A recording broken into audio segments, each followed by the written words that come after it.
this is Alex from Pandectes. I will show you how you can find your Google Tag Manager, Google Ads, and Google Analytics tags. Let's start with Google Ads. So you're in your Google Ads dashboard.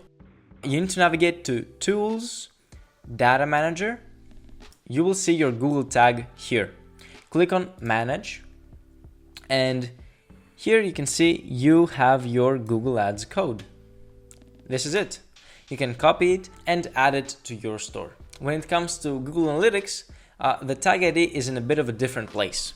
In your Google Analytics, go to your admin. On the sidebar, go to Data Collection and Modification, and then go to Data Streams. Here, select your data stream, which you have configured, and you will see your measurement ID right over here. Finally, for Google Tag Manager. This is the easiest one, as once you sign in to your dashboard, it will be visible right here.